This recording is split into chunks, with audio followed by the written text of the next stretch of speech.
Assalomu alaykum hammaga. Kelinglar bu videoda soxta feministkalardan haqiqiy sof feministkalarni farqlash haqida gaplashamiz. Mana barchamizga xabarimiz bor. Jamiyatimizga feminizm harakati kirib kelgan. Ya'ni feminizm bu ayollar huquqi uchun bo'lgan kurash. Endi bu harakatga a'zo bo'lgan odamlar endi xabari yo'q shekilli haqiqiy vaziyatdan. Haqiqiy vaziyat shundan iboratki, что bizning jamiyatimizda ayollarning huquqi erkaklarning huquqidan ko'proq bo'lgan har doim. Endi har doim deyishim ham noto'g'ridir, lekin O'zbekiston mustaqil bo'lganidan keyin ham, mustaqil bo'lishidan oldin ham ayollarning huquqi erkaklarning huquqidan ko'proq edi. Endi agar sizda mabodo shu gaplarimga shubha bo'layotgan bo'lsa, sizda qarshi birorta argumentlaringiz bo'lsa, meni gaplarimga gaplashib ko'raveramiz. Xolasangiz debat qilib ko'ramiz, xolasangiz shunday prosta bahslashib, gaplashib ko'ramiz.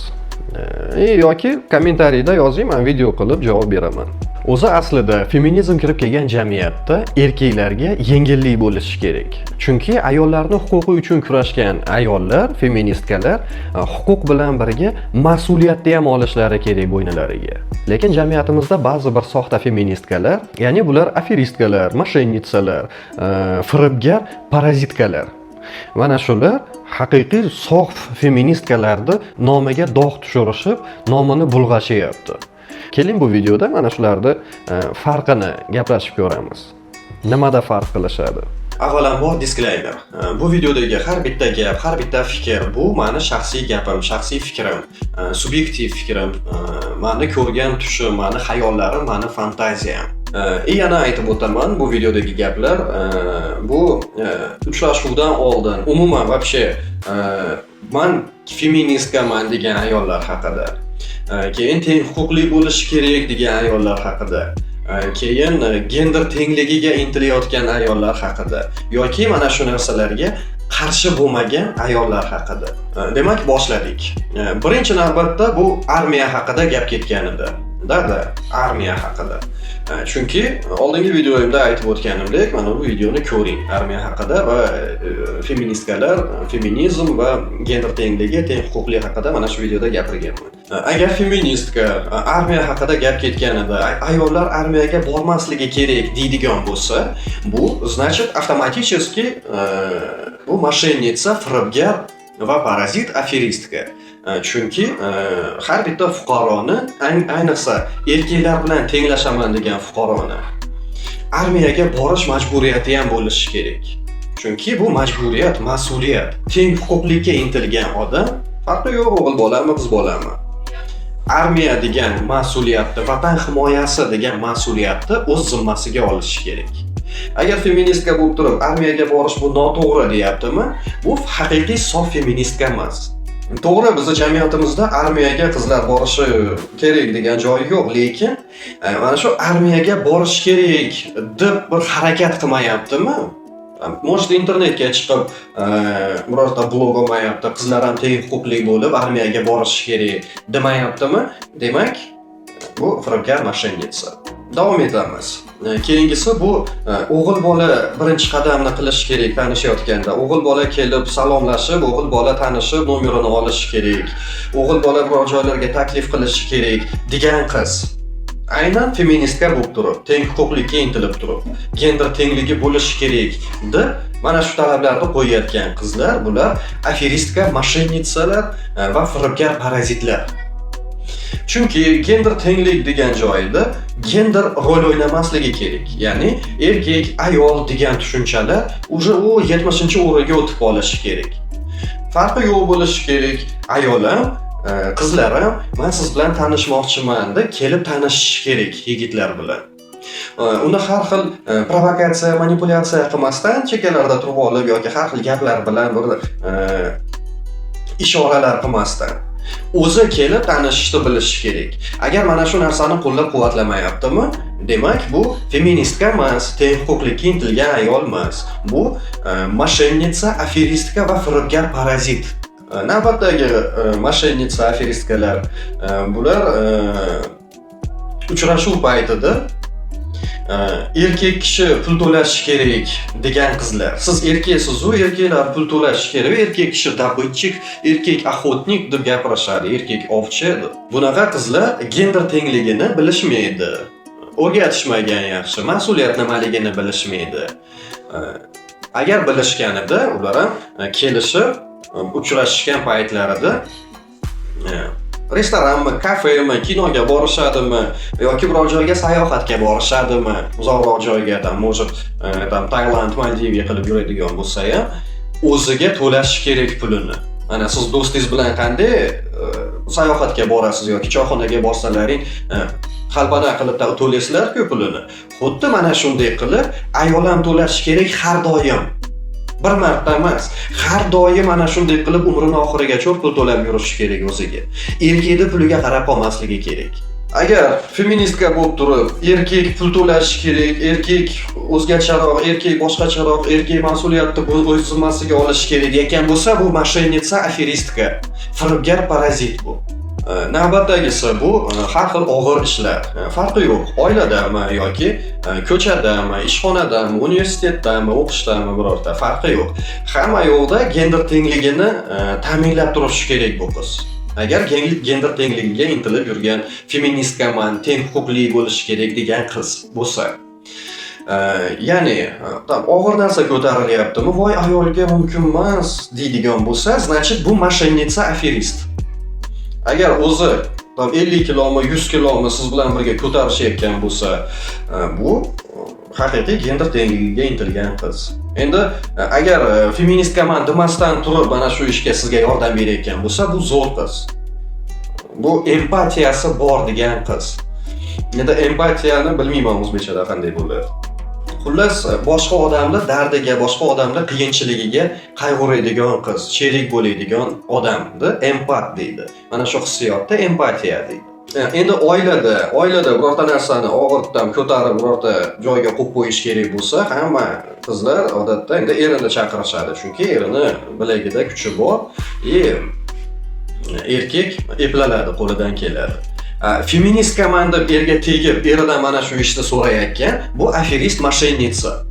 Keyin oilada birorta narsani ilib qo'yish kerak bo'lsa, birorta narsa buzilib qolgan bo'lsa, birorta odam hujum qilib, xotiningizga tashlab qolinadigan bo'lsa, himoya qilish kerak bo'lgan vaziyat bo'lib qolsa, bu vaziyatlarda feministkaman degan o'zini o'zi himoya qilishni bilishi kerak. Keyin mana shu elektrikani bilishi kerak o'zi. Birorta lampochka kuyib qolgan bo'lsa, lampochkani o'zi almashtirish kerak. Rozetka kuyib qolgan bo'lsa, o'zi telefon qilib yoki ustalarni chaqirib to'g'irlash kerak yoki o'zi qo'liga atvertkani olib o'zi to'g'irlab qo'yish kerak.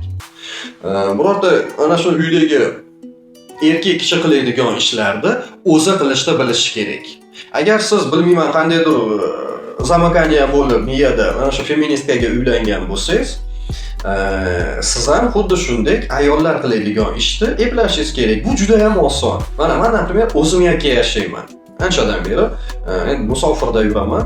Ishonch bilan aytaman, bu ishlar juda ham oson. Mana men bir haftada 2 marta uborka qilaman. Ba'zi bir holatlarda 1 marta, lekin odatda 2 marta uborka qilaman yashayotgan uyimni. Va 2 soatdan vaqtim ketadi. 2 xonali kvartirada yashayman. Idishlarni yuvib qo'yish bu oson. Ovqat pishirish вообще oson narsa. Ishonchim komil 90% qizlardan, ayollardan shirinroq ovqat pishira olaman. Xuddi shunday endi farzand temasi bo'lishi mumkin-da. Farzand temasiga keladigan bo'lsak, feministkalar birinchi navbatda bilishlari kerak, что ajrim bo'ladigan bo'lsa, farzandlar 99% ehtimoli bilan onaga o'tadi. Xuddi shunday sizga aytishim mumkin, voy bolaga qarash qiyin, bolani siyib qo'yishi bor, chichib qo'yishi bor, mana shu tagligini almashtirishi bor, mana shunaqa xarxasha ishlari bo'ladi bolani. Bu bo'ladi, inkor qilish noto'g'ri bu narsani. Endi agar ajrim bo'ladigan bo'lsa, farzand 99%, может там 95% ehtimoli bilan onaga ketadi, onada qoladi farzand. Farzand otaniki emas bizning jamiyatimizda. Hozirgi vaziyatda ayniqsa. Endi agar feministka mana shunday qilib siz bilan farzandingiz bo'lsa, agar feministka bilan qandaydir zamakaniya bo'lib oila qurib olgan bo'lsangiz, siz bu farzandga bo'lgan mas'uliyatini 5 yoki 1%ni, mana shu 5%ni ko'tarib yurishingiz kerak. Endi bu hayot o'zingizniki, men maslahat bermayman, men fikr gapiraman xolos. O'zimning fikrimni gapiraman xolos. Bu maslahat emas. Lekin men qanday ko'raman bu vaziyatni? Agar feministka bilan birga yashaydigan bo'lsangiz, demak siz 5%ni bolaga bo'lgan mas'uliyatni 5%ni siz ko'tarib yurishingiz kerak. Chunki 95%, 99% ehtimoli bilan endi qanday bu raqamlarni qayerdan olyapman? Jamiyatimizda 99% aliment to'layotgan odamlarda 99% erkak kishi. Atiga 1% ayollar to'laydi. Xuddi mana shu narsalarni inobatga olgan holda siz bolaga bo'lgan mas'uliyatni faqat 5%ni bo'yningizga olishingiz kerak. Bola tug'iladigan paytida feministka ikki xatligi paytida bu vaziyatlarga takkak bola 95% ehtimoli bilan onaga ketadi. Bu vaziyatga homilador bo'lish, farzand bo'lish vaziyatiga o'zi pul to'plashi kerak. Chunki bola unga qoladi. Mana shu bola 3 yoshgacha qancha pul ketadigan bo'lsa, mana shu pullarni 95%ni feministkani o'zi to'plashi kerak. To'plab olib qo'yish kerak homiladorlik paytida, keyin bolani tuqqanidan keyin dekretda yashab yurgan paytida o'ziga ishlatish kerak. Bundan tashqari qonunimizda endi yuristlar ham bu narsalarga kommentariy bergani yaxshi-yu, lekin men topolmadim, чтобы erkakda birorta rычаг bo'lishi kerak bo'lgan joylarini, ya'ni agar ayol homilador bo'lmayman, menga farzand kerak emas deydigan bo'lsa, sizda erida hech qanaqa qonuniy rычаг yo'q. Чтобы siz farzandli bo'lishingiz uchun. Agar xotiningiz xohlamasa, agar feministka farzandli bo'lishni xohlasa, eri xohlamasa, eri ishga ketgan paytida bitta olimtoyga o'xshaganda chaqirib yoki o'sha olimtoyga o'xshaganda oldiga borib, bitta homilador bo'lib keladi. Bo'ldi, siz boqib yuraverasiz. Endi qancha odamni g'ururi yetar ekan-da DNK test qilgani bizning zamonimizda. Bilmasdan endi boqib yuraveradi. Nima ham qilardi endi erkak kishi? O'zi DNK test majburiy bo'lishi kerak-ku, shu DNK testi, lekin yo'q bizda. Erkakning huquqi kimga ham kerak? Agar bolani raddomda almashtirib qo'yishadigan bo'lsa, bolani raddomda almashtirib qo'ygan hamshira qamaladi. Lekin boshqadan farzand tug'ib, eriga bu sani farzanding deb boqib yurgan, erini aldab yurgan ayol hech qachon jazolanmaydi. Jazo yo'q, qonunda jazo topolmadimmi? Keyin navbatdagi bu huquqiy ustunlik yoki huquqiy tenglik yoki gender tengligi deysizmi buni? Gipergamiya yo'q bo'lishi kerak qizlarda.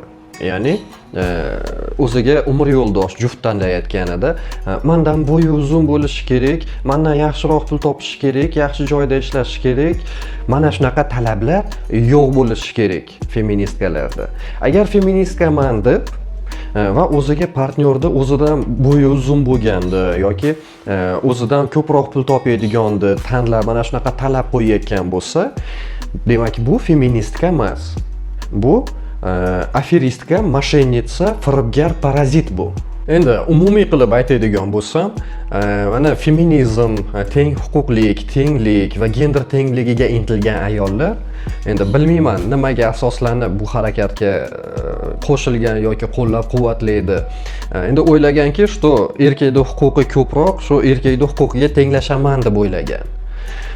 Lekin aslida erkakning huquqiga tenglashish uchun pastga tushish kerak. Chunki feminizm kelishidan oldin ham bizning jamiyatimizda O'zbekistonda ayolning huquqi ustun bo'lgan, ko'proq bo'lgan erkakning huquqidan. Endi rasus feminizm kelib tenglik, teng huquqlik, gender tengligi bo'lyaptimi? Mana shu narsani qo'llab-quvvatlayaptimi? Demak, erkakning yoniga tushishi kerak qiz, ayollar, feministkalar. Shunaqa gaplar. Endi men birorta narsani aytmagan bo'lishim mumkin, esimga kelmagan bo'lishi mumkin. Shu sababli agar siz birorta narsani bilgan bo'lsangiz, men bu narsani gapirmagan bo'lsam, kommentariyda yozing.